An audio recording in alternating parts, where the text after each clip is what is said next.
My daughter promised a warm Christmas reconciliation, but she actually invited a predator to steal my life. Now, I must use my forensic skills to escape her trap and destroy the corrupt system that wants me silenced forever. Before continuing, write where you are from or what time it is. My daughter promised me a seat at the table and a chance to fix everything I had broken.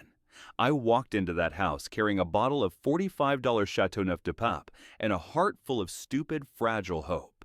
But the moment the door clicked shut, the air changed. It wasn't the smell of Mom's pot roast or the warmth of a family reunion. It was the sterile, freezing cold of a trap being sprung. There sat a man I had never seen before, wearing a $3,000 suit and a smile that never reached his flat, shark-like eyes. He didn't look like a guest. He looked like an owner. The icicle lights on the porch blinked in a rhythmic taunting sequence as I stood in the foyer. Penelope pulled me into a hug that lasted 4 seconds too long, her thin frame trembling against mine.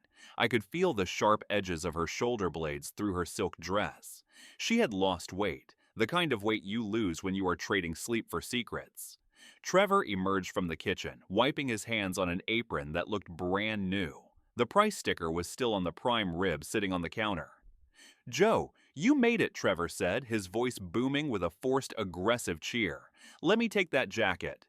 I kept my hand on the wine bottle, my fingers white against the glass. "I can manage," I replied. My voice sounded like gravel under a boot, harder than I intended. "Nonsense," Trevor insisted. He practically peeled the blazer off my shoulders, his grip tight, measuring. He moved with the jittery energy of a man who had burned through 4 careers by 40 and was currently betting his life on a 5th. I looked into the living room. Everything was different. 3 weeks ago, this place was a mess of mismatched discount furniture. Now, a cream-colored leather sofa sat on a rug that cost more than my first car. A glass coffee table sparkled under the recessed lighting. Penelope saw me looking, and her hand went to the gold chain at her neck, her fingers whirring the clasp. "Trevor got a bonus," she whispered.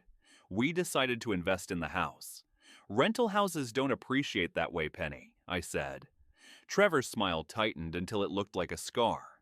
"Well, we are comfortable now, Joe. That is what matters. Family helps family, right?"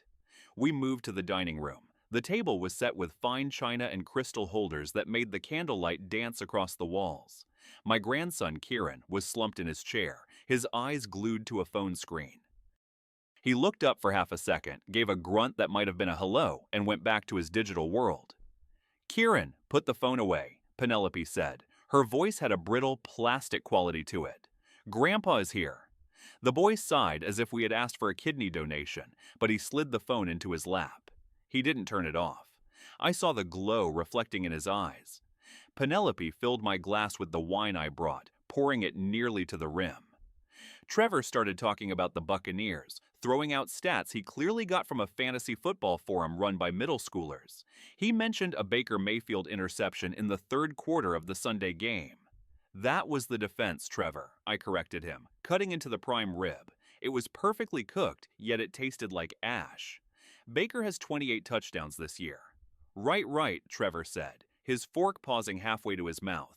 "I meant overall. You know, the vibe of the season. The room felt small." The walls seemed to be leaning in. Penelope refilled my glass again, her hand shaking. A drop of dark red wine hit the white linen tablecloth, spreading like a bloodstain. She rubbed at it frantically with her napkin, her face flushing crimson. For a second, I saw the little girl who used to cry when she broke a doll. Then she looked at the wall clock. It was 7:13. She glanced at Trevor. He gave a sharp, microscopic nod. The doorbell rang at 7:15 exactly. Penelope jumped up, her face lighting up with a surprise so poorly acted I almost laughed. "Oh, that must be Kenneth," she said. "I completely forgot he was stopping by." "You forgot someone was coming to Christmas dinner?" I asked, setting my fork down. The metal clattered against the china. "He is just a financial consultant, Dad," she said, already walking toward the door. "I asked him to stop by for coffee. Just hear him out. Please for me." The man who walked in was the one from the suit, Kenneth Rutherford. He didn't wait to be invited. He walked into the dining room and stood at the head of the table. He didn't offer a hand. He just looked at me, measuring my value like a used car he was about to strip for parts. "Mr. Perry," he said. It wasn't a greeting. It was a claim. I stood up, 35 years of professional instinct screaming in the back of my brain. "Josiah Perry," I said. "And who exactly are you?" Trevor stepped up behind my chair, his presence a heavy weight. "This is Kenneth. He is a professional conservator, a financial guardian. He helps families navigate difficult transitions." "I don't need help," I said. My heart started to hammer against my ribs. Kenneth settled into the armchair across from me and set an Italian leather briefcase on the table. The locks clicked open with a sound like a precision rifle being cocked. He pulled out a leather folder and centered it on the table. "That is what they all say, Mr. Perry," Kenneth said. His voice was smooth as ice water. "Right before they lose everything." My phone vibrated in my pocket. Once, twice, 3 times. I reached down, keeping my hand hidden by the table. I saw the screen. It was a text from an unknown number. "Sir, run away immediately. This is a trap." I stared at the screen until the words blurred. The whiskey I had earlier felt like a lead weight in my gut. Trevor was still standing behind me, too close, his shadow stretching across the table. Penelope was watching me with that fixed, desperate smile, her fingers still twisting the gold chain until I thought it might snap. "Is everything okay, Joe?" Trevor asked. His hand touched the back of my chair. "Fine," I managed to say. My voice felt thin, like it was coming from a long way off. Just a work notification. Retirement doesn't mean the world stops turning. Kenneth Rutherford didn't blink. He opened the folder, and papers slid onto the glass table with a soft, predatory hiss. I recognized the formatting immediately. Legal letterheads, witness statements, preliminary assessments. I had spent 3 decades examining evidence, and I knew exactly what a hatchet job looked like. "Your daughter and son-in-law have expressed some very serious concerns about your welfare, Josiah," Kenneth said. "They tell me you have been forgetting things, important things." I looked at Penelope. "You mean the argument about the forged documents?" I asked. "The ones Trevor brought over 3 weeks ago?" "See?" Trevor's voice came from over my shoulder, sharp and cutting. "That is exactly the kind of paranoid thinking we are talking about, calling your own family forgers." "The documents were fraudulent, Trevor," I said, turning to look at him. I ran my finger along the seal. It was a laser printer artifact. The paper stock was an Epson Home Special. Penelope's face went white. "Daddy, please, you are making a scene. Kenneth is here to protect you from yourself." I looked back at the table. My name was typed in bold at the top of the filing, in the matter of Josiah Perry. The date was today.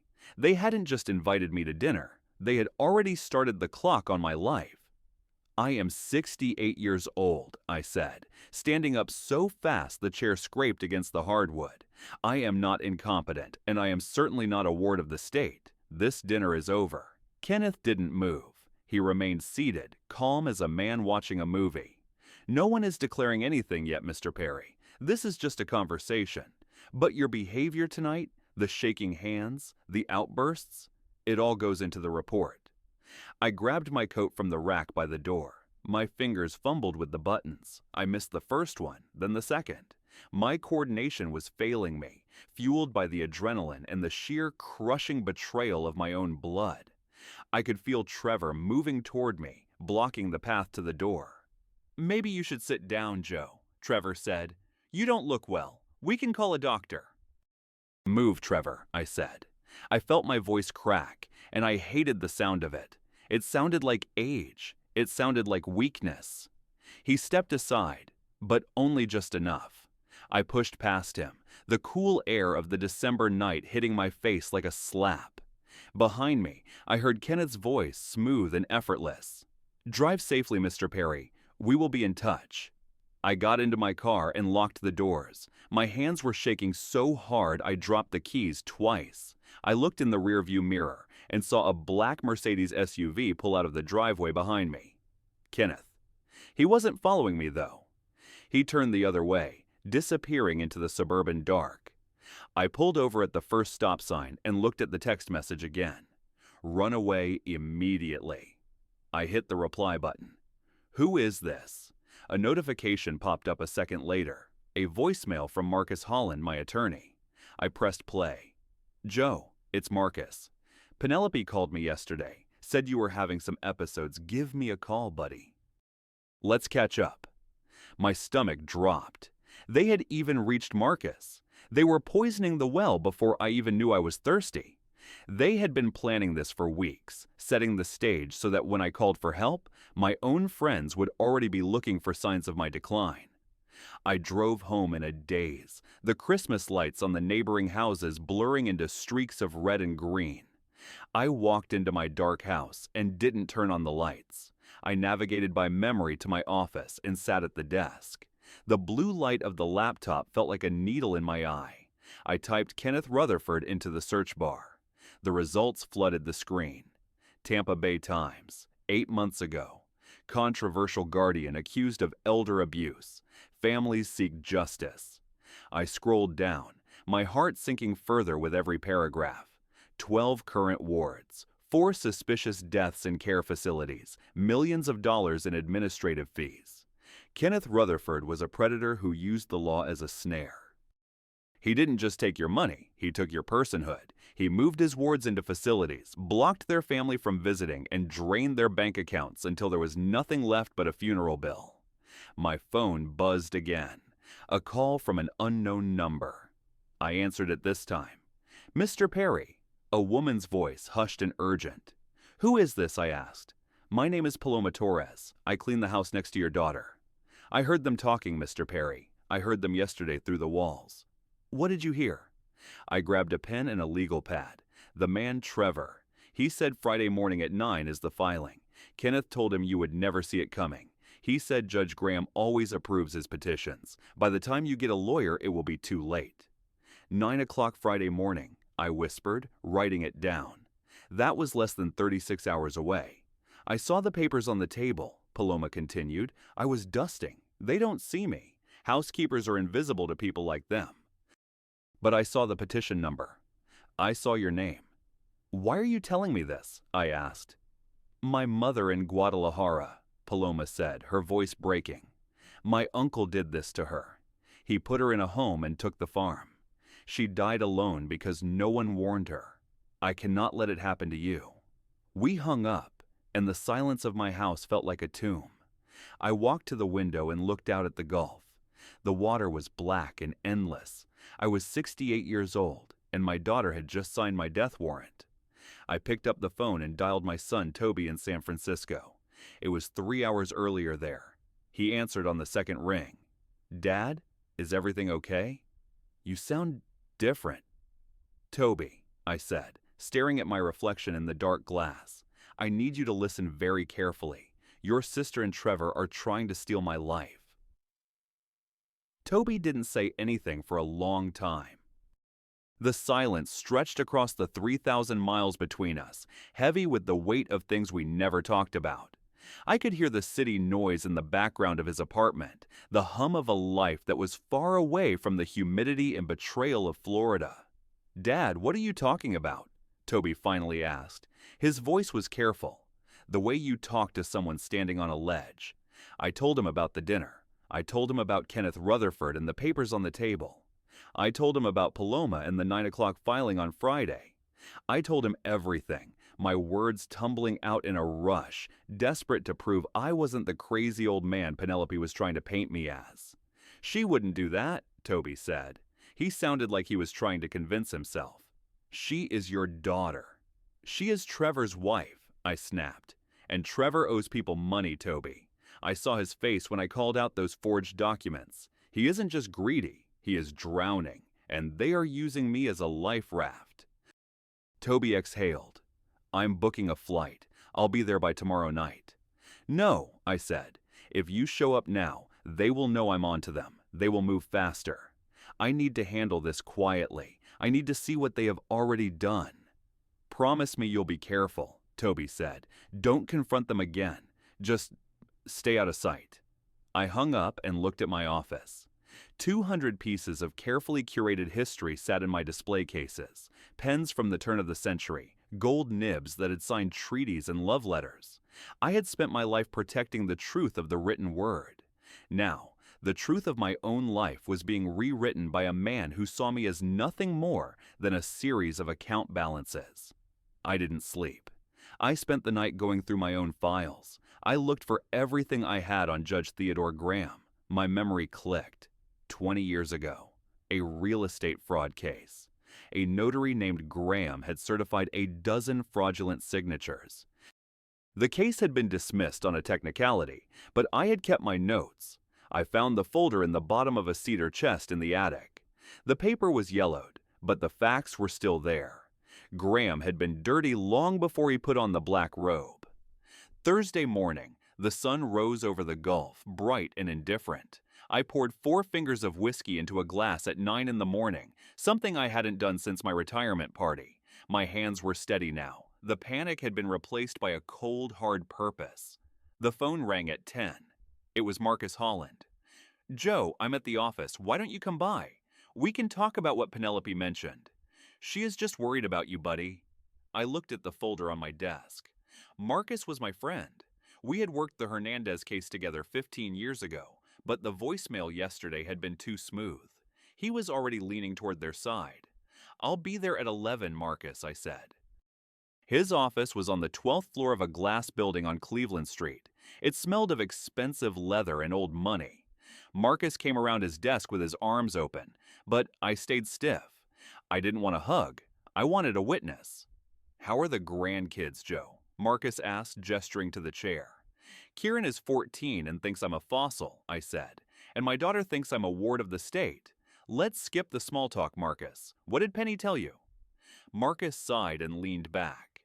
"She said you are becoming paranoid, making accusations about Trevor, forgetting things. She is worried about your finances, Joe. She thinks you need a trust." I slid a manila folder across his desk. Everything I had prepared at 3 in the morning. Bank statements, medical records from my last physical, and the file on Kenneth Rutherford I had printed out.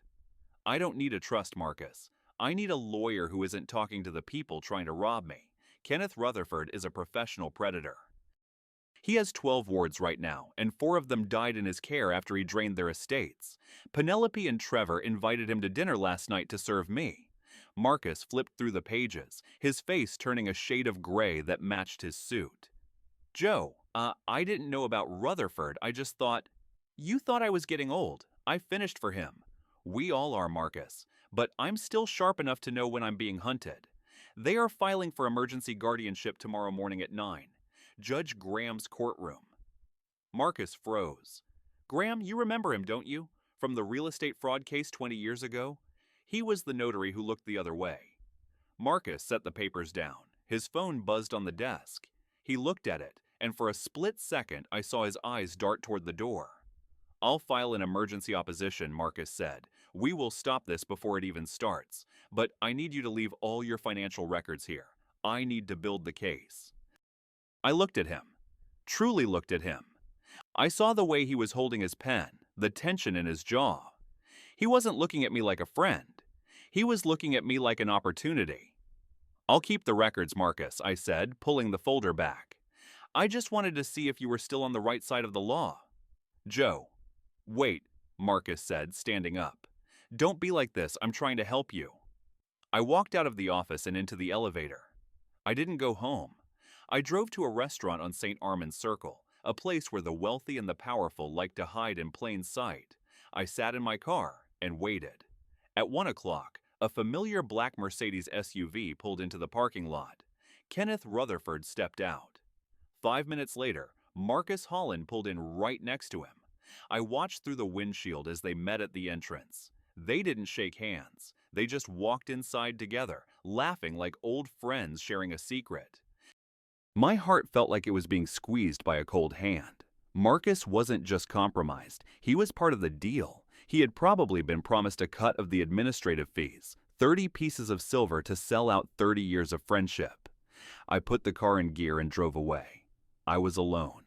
My daughter wanted me dead. My lawyer was a traitor, and the judge was a criminal. I pulled over and called the number from the text message again. Paloma answered.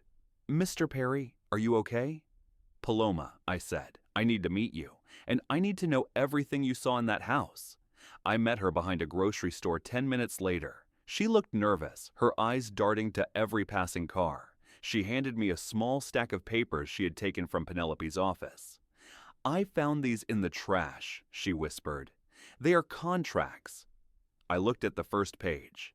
It was a standard agreement from Rutherford's office, but it was the handwritten notes in the margins that caught my eye.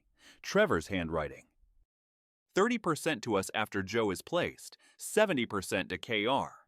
Timeline, 6 months. They weren't just planning to manage my money, they were planning my death. I felt a sudden, sharp pain in my chest. I leaned against the car, gasping for air. Paloma grabbed my arm, her face full of concern. "Mr. Perry, should I call an ambulance?"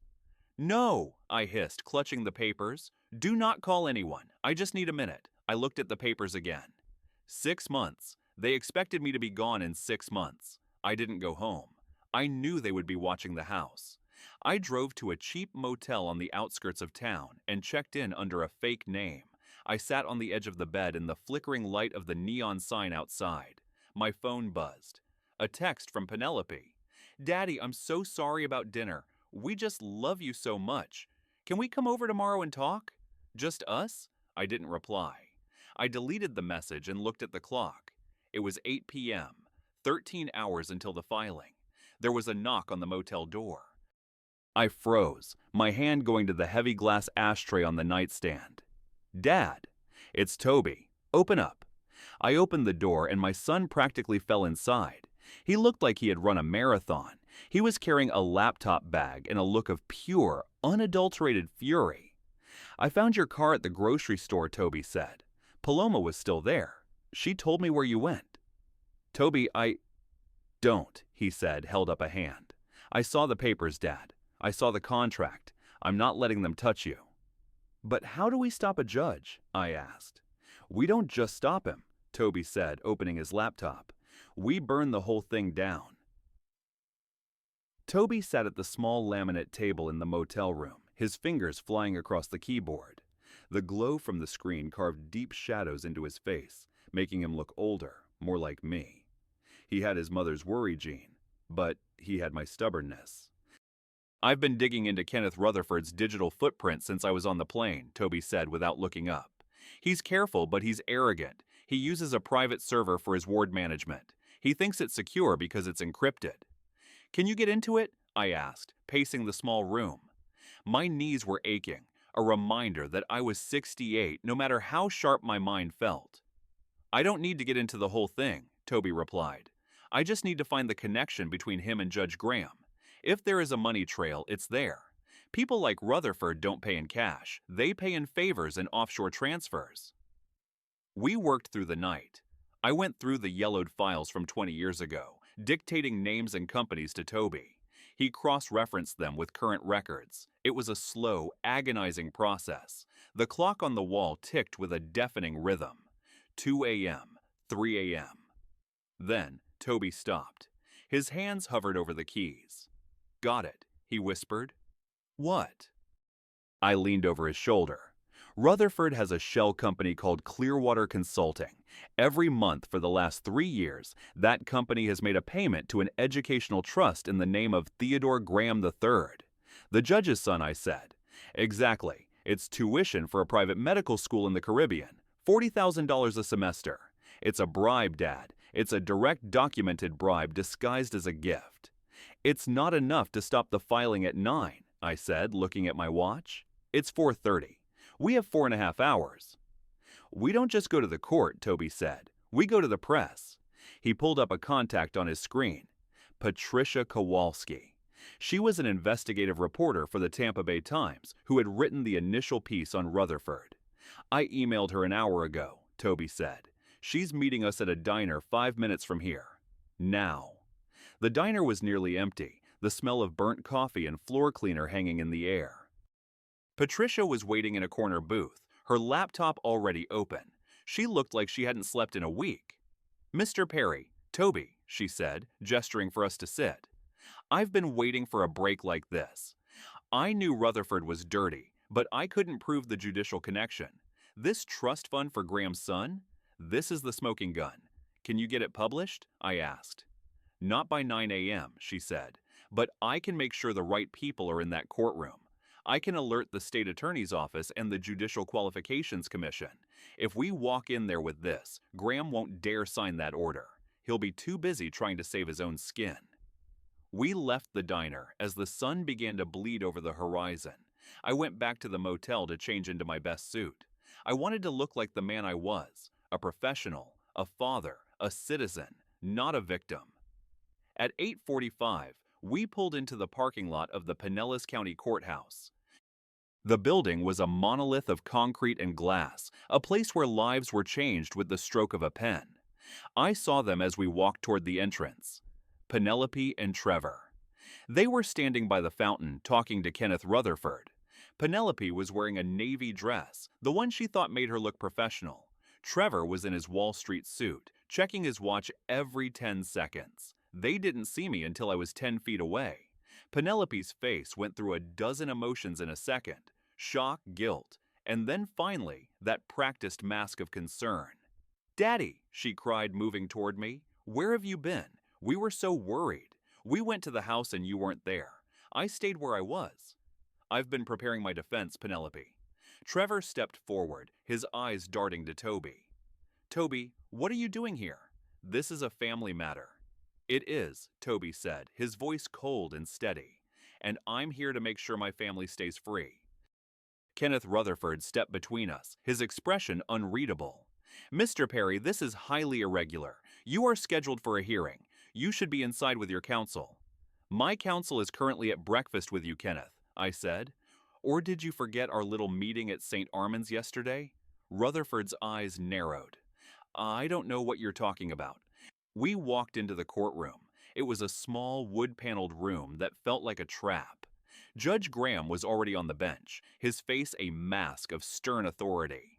Marcus Holland was sitting at the petitioner's table, looking like he wanted to crawl into a hole. He looked up as I entered, and his face drained of color. Judge Graham cleared his throat. "We are here for the emergency petition regarding Josiah Perry." "Your Honor," Kenneth Rutherford stood up, his voice booming. "We have evidence of significant cognitive decline and paranoid behavior. Mr. Perry has been making wild accusations against his family and has even fled his home." I stood up. I didn't wait for Marcus to speak. I knew he wouldn't. "Your Honor, I would like to submit a motion to dismiss," I said. Judge Graham glared at me. "Mr. Perry, you have counsel. Sit down." "My counsel is in conflict of interest," I said, "and I have evidence that this entire proceeding is a criminal conspiracy." The room went silent. I could hear Penelope's sharp intake of breath. I walked to the bench and handed a stack of papers to the bailiff. The records of the Clearwater Consulting payments to the Educational Trust. I also have a representative from the Tampa Bay Times and a lead investigator from the state attorney's office waiting in the hallway, I said. Judge Graham took the papers. He started to read, and I watched the sweat break out on his upper lip. He looked at Rutherford, then at the papers, then back at me. "We will take a 15-minute recess," Graham whispered. He practically ran from the bench. The courtroom exploded into hushed, frantic whispers. Trevor grabbed Penelope's arm and tried to pull her toward the door, but she stayed frozen, staring at me. "You told them," she whispered. "I told the truth, Penny," I said. "It's what I've done my whole life." Rutherford was on his phone, his voice hushed and urgent. He looked at me, and for the first time, I saw fear in his eyes. He knew. He knew the walls were coming down. The 15 minutes turned into an hour. Then the door opened, and it wasn't Judge Graham who walked in. It was a woman in a dark suit with a badge on her belt. "Kenneth Rutherford, you are under arrest for conspiracy to commit fraud and bribery," she said. 2 officers stepped forward and cuffed Rutherford before he could even put his phone away. Penelope screamed. Trevor tried to run, but an officer blocked the exit. Marcus Holland sat at the table, his head in his hands. I stood there watching the chaos, and for a second I felt a wave of relief so strong I thought I might collapse. I had won. I was free. But then I looked at my daughter. She was huddled on the floor, crying, as the officers led Trevor away. She looked at me, her face a mask of pure, unadulterated terror. "Daddy, help me!" she sobbed. I looked at her, and I didn't feel like a winner. I felt like a man who had just watched his house burn down to save the foundation. I walked out of the courtroom, Toby right beside me. We stood on the steps, the Florida sun hot on our faces. "Is it over?" Toby asked. "No," I said, looking at the news vans pulling into the lot. "It's just starting." My phone buzzed. A text from an unknown number. "He has a partner, someone you didn't see. Run." The air on the courthouse steps felt thick, like a storm was brewing despite the clear blue sky. Toby and I stood there as the media began to swarm. Microphones were thrust into our faces, voices shouting questions I didn't want to answer. I felt Toby's hand on my shoulder, steadying me as the world spun. "Mr. Perry, did you know about the bribes? How does it feel to be targeted by your own daughter?" I didn't say a word. I couldn't. I just kept moving toward the car, my eyes fixed on the black asphalt. We climbed inside, and Toby peeled away, leaving the chaos behind. We drove in silence for miles, the only sound the hum of the tires and the occasional buzz of my phone. I didn't go home. I couldn't go back to that house, knowing Penelope had the keys. Toby drove us to a small park overlooking the bay. We sat on a weathered bench, watching the pelicans dive into the sparkling water. "That text," Toby said, breaking the silence. "The one about a partner. What does it mean?" "I don't know," I said, staring at the screen. "I thought we had them. Rutherford, Graham, Marcus. Who else could be involved?" Toby pulled out his laptop and started scrolling through the files we had gathered. There has to be something we missed. A name, a company, a signature. I thought about the dinner again, the way Trevor had looked at Kenneth, the way Penelope had watched the clock. It wasn't just a financial arrangement, it was a timed execution. And then I remembered something. "The prime rib," I whispered. "What?" Toby looked at me. Trevor said he had been cooking all day, but the sticker was still on the meat. Publix. He hadn't been cooking. He had been waiting. And Penelope. She kept refilling my glass. She wanted me impaired. But she also kept looking at her phone. Toby's fingers flew across the keys. "I'm checking Penelope's phone records from the last 48 hours. He fell silent for a few minutes, the only sound the clicking of the keys. Then he stopped. "Dad, look at this." He turned the screen toward me. A series of calls to a number in Tallahassee. A private line registered to the state attorney's office. "David Chen," Toby said. "He's an assistant state attorney, and according to this, he's been on the phone with Penelope and Rutherford nearly every day for the last month." "A partner in the state attorney's office," I said. "That's how Rutherford stayed protected for so long. Every complaint filed against him was probably buried by Chen. And it means the arrest in the courtroom might have been a show," Toby said, his voice dropping. "If Chen is involved, he might have tipped them off. He might be trying to contain the damage." "We need to talk to Patricia again," I said. We met her at a coffee shop an hour later. She looked even more stressed than before. "The story is exploding," she said, her voice a hushed whisper. "But there's a problem. Judge Graham just resigned, and Rutherford is being held on a ridiculously low bail." "David Chen," I said. Patricia nodded. "I've been hearing his name." "He's the one who handled the initial investigation into Rutherford 8 months ago, the one that went nowhere. If we can link them, we can blow the whole thing wide open," Toby said. "I have someone who can help," Patricia said. "A whistleblower inside the state attorney's office. But she's scared. She needs to know you have something concrete." "The banker's box," I said, remembering the papers Paloma had given me. There were emails. I didn't look at all of them. We went back to the motel and spread the papers across the bed. We searched for the name Chin. We found it in a folder labeled Consulting Services, Wire Transfers, $40,000, $30,000, all from Rutherford's shell company to a private account in Tallahassee. "It's right here," I said, pointing to the latest transfer. "Dated 2 days ago." "This is it," Patricia said, her eyes gleaming. "This is the link." but as she reached for the paper, the door to the motel room was kicked open. Two men in suits walked in, their faces hard and expressionless. One of them held a badge. Josiah Perry? Toby Perry? We need you to come with us, state attorney's office. For what? Toby demanded, stepping in front of me. Interference with an ongoing investigation, the man said, and possession of stolen state documents. He looked at the papers on the bed. Hand them over. I looked at Toby, then at Patricia. We were trapped.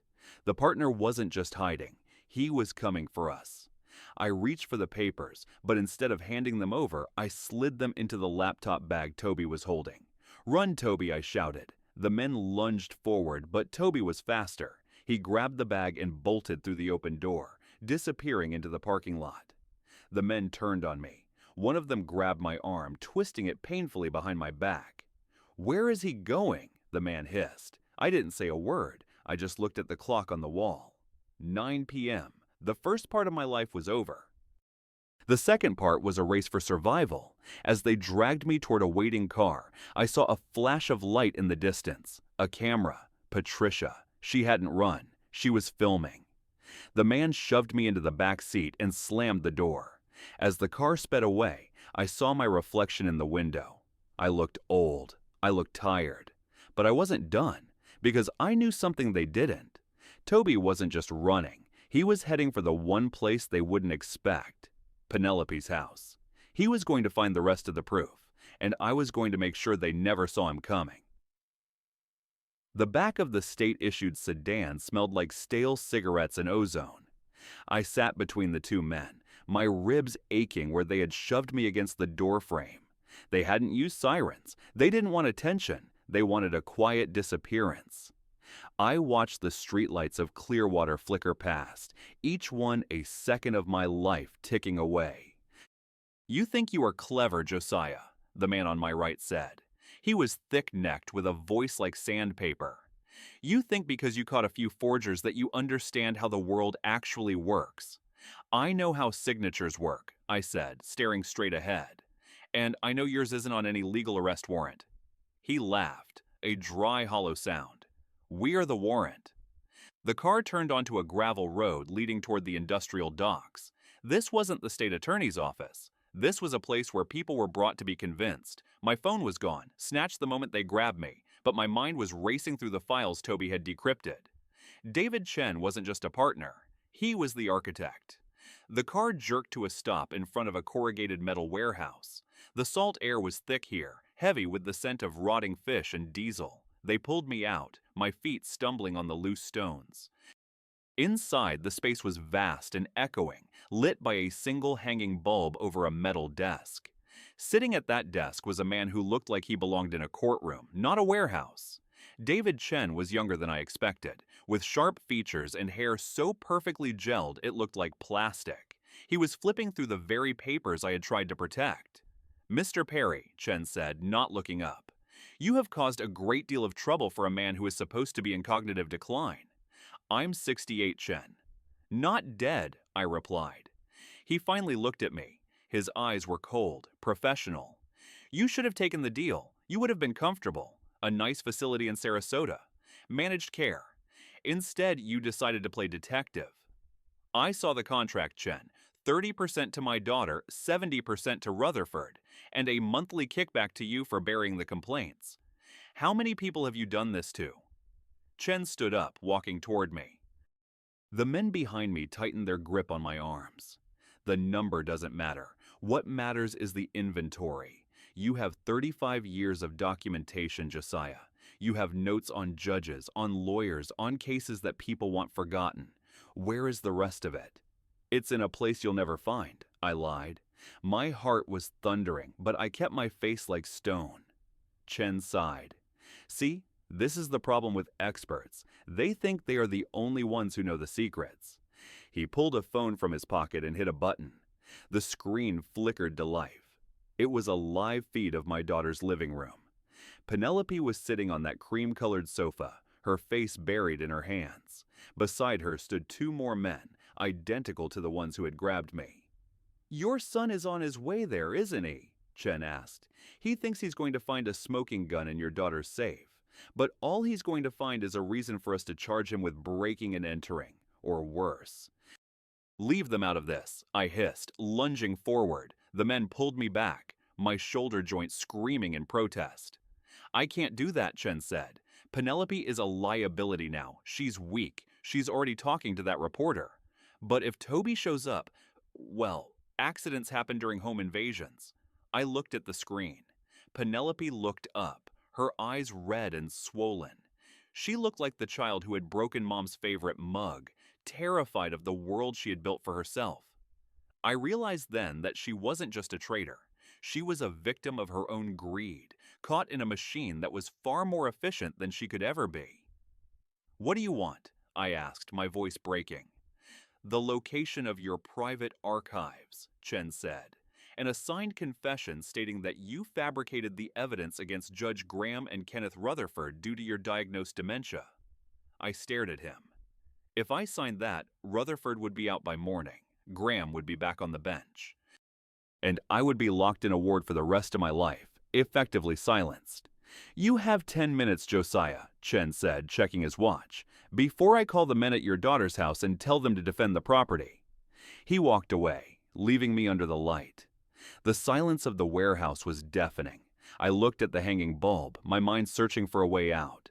I was a forensic expert. I looked for patterns. I looked for the pressure points in a lie. Then I heard it. A faint rhythmic scratching sound from the darkness behind the desk. It wasn't a rat. It was a pen. I looked at the desk.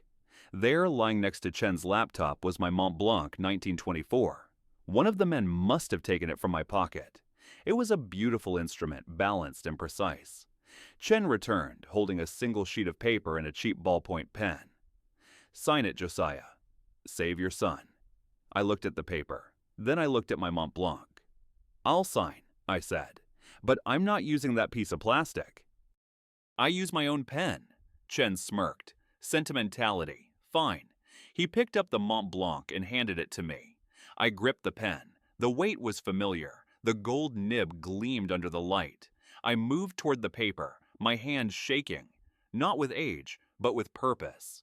I didn't sign the confession. I jammed the nib into the electrical outlet on the side of the metal desk. A bright blue spark erupted, the scent of ozone and burnt metal filling the air. The warehouse went pitch black as the surge blew the main breaker. "Run," I whispered to myself. I didn't wait for them to react. I dove to the left, rolling across the concrete floor into the shadows. I knew this warehouse. It was identical to the forensic storage units I had worked in for years. I heard Chen shouting, the heavy footsteps of the guards thudding on the concrete. They were blind. I was focused. I crawled toward the loading bay, my fingers finding the heavy chain for the shutter. A flashlight beam cut through the dark, missing me by inches. "Josiah!" Chen screamed. "You are a dead man." I pulled the chain. The metal door rattled as it began to rise, the sound echoing like thunder in the empty space. I slipped under the gap before it was even a foot high, the cool night air hitting my face. I didn't run for the road. I ran for the water. I dove into the gulf, the salt water stinging my eyes. I swam under the pier, my lungs burning, until I found the ladder of a small fishing boat tied to the end. I climbed on board, my breath coming in ragged gasps. My hand was still clenched. I looked down. I still had the pen. The nib was ruined, but the body was whole. I saw the guards running onto the pier, their flashlights dancing over the waves. I didn't wait. I found the keys in the ignition, a common habit for the local fishermen, and turned the engine. The boat roared to life. I threw it into gear and sped away from the docks, the spray hitting my face. I had to get to Penelope's house. I had to get there before Toby, because the partner wasn't just David Chen. There was someone else, someone who knew exactly where Toby was going. The boat sliced through the dark waters of the bay, the engine a steady roar that masked the pounding of my heart. I steered toward the lights of Countryside Circle, my eyes fixed on the shoreline. I was wet, freezing, and 68 years old, but I felt more alive than I had in a decade. I was a man with nothing left to lose, and that made me the most dangerous person in Pinellas County. I reached the private dock of a neighbor 3 houses down from Penelope's. I tied the boat off with trembling hands and climbed onto the grass. I moved through the shadows, my old professional training kicking in. Avoid the light, watch the perimeter. As I approached the house at 2847 Countryside Circle, I saw Toby's rental car parked at the curb. It was empty. The front door of the townhouse was slightly ajar, the white icicle lights still blinking their stupid, festive pattern. I drew a breath and slipped inside. The living room was a wreck. The cream leather sofa had been slashed, the stuffing spilling out like a wound. The glass coffee table was shattered. I heard voices coming from the kitchen, sharp, angry, and familiar. "Where is the key, Toby?" I froze. That wasn't David Chen. It was Marcus Holland. I moved to the hallway, my back against the cedar-smelling walls. I peered around the corner. Toby was zip-tied to a kitchen chair, blood trickling from a cut on his forehead. Marcus was standing over him, holding a heavy mag light. "My practice is gone, Toby," Marcus hissed. "My wife left me. My reputation is in the dirt because your father couldn't just die quietly. Now, tell me where he keeps the backup drive." "You are a dead man, Marcus," Toby spat. "My father has evidence on all of you." I walked into the kitchen. I didn't have a gun. I didn't have a plan. I just had the ruined Mont Blanc and a lifetime of knowing exactly where people's weaknesses were hidden. "He's right, Marcus," I said. Marcus spun around, the flashlight beam blinding me for a second. "Josiah? How the hell did you get out?" "Chen is an amateur," I said, stepping into the light. "He thinks pain is the only leverage. But you and I know better, don't we? We know that a man's pride is his greatest vulnerability." Marcus laughed, a frantic, high-pitched sound. "Pride? I'm broke, Joe. I'm being disbarred. I have nothing left but whatever is on that drive. Rutherford said you had a ledger of every bribe paid in this county for the last 20 years. "Rutherford lied to you," I said, moving slowly toward the counter. "He told you that to keep you in line. There is no ledger, just my memory. And right now, my memory is telling me that you were the one who suggested the educational trust for Graham's son." Marcus flinched. The light wavered. "Shut up, Joe." "You wanted a piece of the action so badly you became the architect of your own destruction," I continued. "You didn't just sell me out, you sold out the law." I grabbed a heavy ceramic canister from the counter, the one where Penelope kept her flour. "Dad, get out of here," Toby yelled. Marcus lunged at me, the flashlight swinging toward my head. I ducked, the air from the swing whistling past my ear. I swung the canister with everything I had. It shattered against Marcus's shoulder, white flour exploding like a cloud of smoke. He stumbled back, blinded and coughing. I didn't stop. I tackled him, our bodies hitting the shattered glass of the coffee table in the living room. We rolled across the floor, Marcus clawing at my eyes. He was younger, stronger, but I was fueled by 3 weeks of betrayal. I found the pressure point behind his ear, a trick I'd learned from a bailiff in the 80s, and pressed down with all my might. Marcus screamed and went limp. I scrambled up, grabbing a shard of glass from the table. I went back to the kitchen and sliced through Toby's zip ties.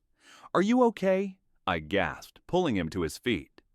"I am now," Toby said, wiping the blood from his eye. "Where's the drive, Dad?" "There is no drive, Toby," I said. I just needed him to believe there was. We heard the sound of tires screeching on the gravel outside. 2 sets of headlights swept through the front windows. "Chen," Toby whispered. I looked around the kitchen. Penelope was nowhere to be seen. "Penny," I shouted, "I'm here!" A voice came from the pantry. The door opened and Penelope stepped out. She was holding a small silver thumb drive. Her face was pale, but her eyes were clear for the first time since that Christmas dinner. "I took it from Trevor's safe while they were arguing," she said, handing it to me. "It's not a ledger. It's the recording of the meeting where they planned the conservatorship. Trevor recorded it for insurance." I looked at my daughter. "You had this the whole time?" "I was scared, Daddy," she sobbed. "I thought if I gave it to them, they'd leave us alone. But they were never going to leave anyone alone." The front door kicked open. David Chen walked in, followed by the 2 guards. He looked at Marcus, unconscious on the floor, then at us. "Give me the drive, Josiah," Chen said, drawing a pistol from his waistband. I held the silver drive up between my fingers. This is the end of your career, David, and your freedom. I don't care about the career anymore, Chen said, leveling the gun at my chest. I just care about the silence. The house was quiet. The only sound was the blinking of the icicle lights outside. Then every light in the house turned on at once. Blue and red strobes began to dance across the walls. A voice boomed over a megaphone. David Chen, this is the FBI. Drop the weapon and step away from the civilians. Patricia Kowalski walked through the front door, her phone held high.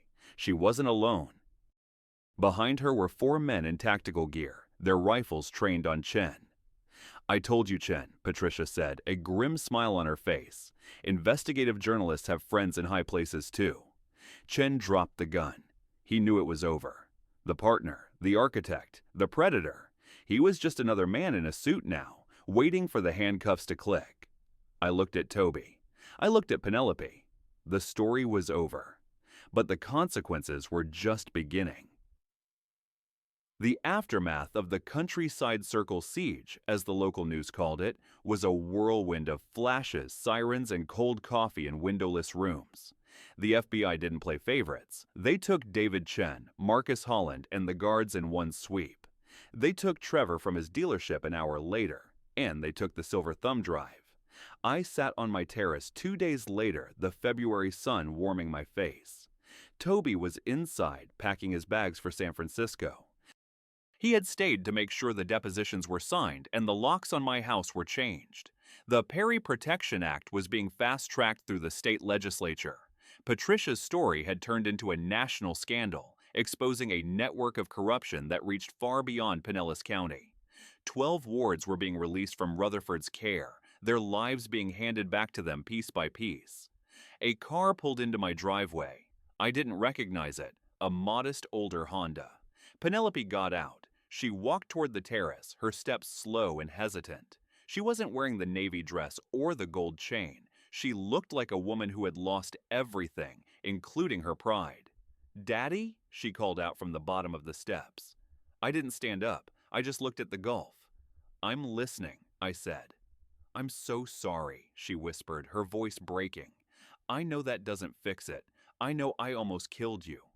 "You didn't almost kill me, Penny," I said, finally looking at her. "You tried to erase me. You tried to turn a living man into an account balance. Trevor is going to prison," she said, tears streaming down her face. "And they are seizing the house. I have nowhere to go." "Kieran? He doesn't understand. He just knows his father is gone and his mother is a criminal." "You signed the papers," I said, my voice cold. "You watched Kenneth Rutherford tell me I was incompetent and you said nothing." "I was scared," she screamed. "We owed $127,000 to people who don't use lawyers, Daddy. Trevor said this was the only way. He said you'd be happy in a home. He lied to me." "He didn't lie to you," I said. "He gave you an excuse and you took it because it was easier than being a daughter." She collapsed onto the bottom step, her head in her hands. "I have nothing left." I stood up and walked to the railing. I looked down at her. "I have changed my will, Penelope." She looked up, hope flickering in her eyes for a split second. "I am leaving you $50,000, I said. "Enough to make sure Kieran has a roof over his head while you find a job. Not enough to be comfortable. Not enough to ever buy another leather sofa or a gold chain." "50,000, she whispered. "That won't even cover the debts." "Then you will have to work," I said. "You will have to struggle. You will have to remember every single day what betrayal costs. And you will never call me Daddy again." She sobbed, a raw, ugly sound. "Please, go," I said, turning my back on her. I watched her taillights disappear down the street. I thought I would feel a sense of victory, but all I felt was a hollow, echoing silence. I had saved my life, but I had lost my child. And in the forensic math of my world, that was a trade that didn't quite balance. Toby came out onto the terrace, a beer in each hand. He handed one to me. "She's gone?" he asked. "Permanently," I said. Toby leaned against the railing. "You did the right thing, Dad. You gave her more than she deserved." "The right thing hurts," I said. We sat there as the sun dipped below the horizon, turning the gulf into a sheet of hammered gold. For the first time in months, I felt safe. The predators were in cages, the architect was in ruins, and the invisible people, the housekeepers and the experts, had finally been seen. I thought about Paloma. I had seen her earlier that morning. I had given her my Mont Blanc. It was ruined, the nib twisted and burnt, but the body was solid. Keep it, I told her. It's a reminder that even the most beautiful things can be used to fight. She had hugged me, tears in her eyes. "You are a hero, Mr. Perry," she said. "I wasn't a hero. I was just a man who knew how to read a signature." 2 years have passed since the Christmas dinner that was supposed to be my end. The Pinellas County Courthouse has a new wing now, named after a reform advocate, but I still avoid the building. I spend my mornings swimming in the Gulf, the salt water a ritual of cleansing. My hands are steady. My mind is clear. Kenneth Rutherford was sentenced to 20 years. David Chen got 15. Marcus Holland is working as a paralegal in a different state. His law license a memory. Trevor is still behind bars, writing letters to Penelope that she never opens. Penelope works at a medical clinic in Tampa. She's a receptionist. She makes $14 an hour. Kieran is 16 now. He called me last month. We talked about baseball for 10 minutes. He didn't ask for money. He just asked how I was doing. It's a start. Toby comes down once a month. We go out on the boat, the one I bought with the money I didn't lose to Rutherford. We don't talk about the betrayal anymore. We talk about the future. I walked into my office this morning and looked at my pen collection. 200 pieces of history. They are all I have left of the man I used to be. But next to them sits a new item. A silver thumb drive mounted in a small glass case. It's a reminder that the truth doesn't just sit on a page. It lives in the choices we make when the lights go out. I picked up a new pen, a simple, sturdy Waterman, and sat at my desk. I had a letter to write. It wasn't to a judge or a lawyer. It was to the Tampa Bay Times, a thank you note to Patricia. As I wrote, I felt the familiar weight of the instrument in my hand. The pressure was perfect. The ink flowed smooth and confident. I looked out the window at the Gulf. The waves were keeping their rhythm, same as they always had, same as they always would. I had lost a daughter, but I had gained a life. I had been alone, then hunted, then victorious. I am Josiah Perry. I am 70 years old, and my story is finally my own. I signed the letter with a flourish, the ink drying dark and permanent on the page. No one was going to rewrite this one. If this story resonated with you, leave a like and consider subscribing. You can also drop any comment below, even just one word. Maybe tell me where you're watching from, or what time it is right now. Sometimes one word is enough to say you were here.